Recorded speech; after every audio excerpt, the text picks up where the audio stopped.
Imagine a Britain where Fox News replaces BBC News on the nation's most watched channel. Shocking, right? Yet, according to the UK's new culture minister, Ian Murray, this is exactly what a significant portion of the British public would prefer.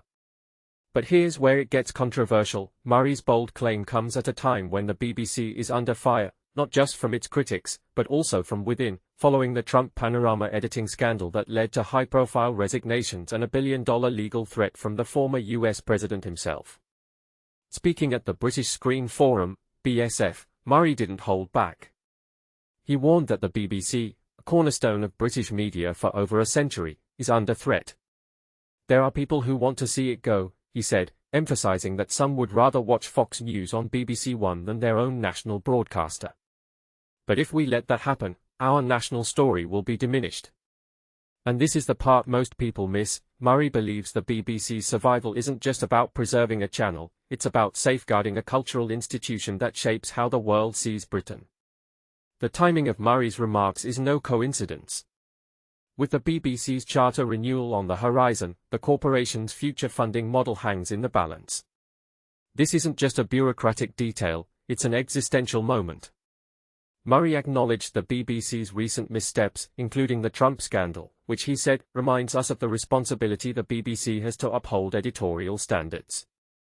Yet, he remains a staunch defender, pointing out that despite its flaws, the BBC has seen a surge of public support over the past year. But let's not forget the elephant in the room. Reform UK, led by Nigel Farage, a vocal critic of the BBC and a friend of Donald Trump, is gaining traction.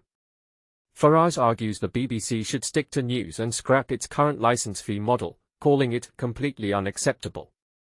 This raises a provocative question: is the BBC's struggle a symptom of broader political polarization, or is it a failure of the broadcaster itself?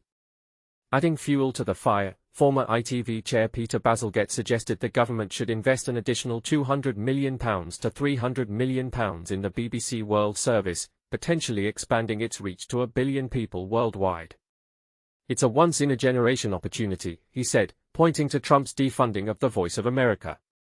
But he also admitted, "I doubt we will do it." Murray's boss, Lisa Nandy, recently criticized fellow politicians for launching a sustained attack on the BBC, accusing them of exploiting claims of institutional bias. Yet, the debate rages on. Is the BBC a biased institution, or is it a victim of political agendas? And what does its future mean for British media and British identity? As Murray steps into his new role, replacing the popular Chris Bryant, he faces a daunting task: defending the BBC while acknowledging its flaws. His message is clear: the BBC isn't perfect, but it's worth fighting for. But here's the real question for you: do you agree? Is the BBC a national treasure worth saving, or is it time for a radical change? Let's hear your thoughts in the comments. This is a debate that's far from over.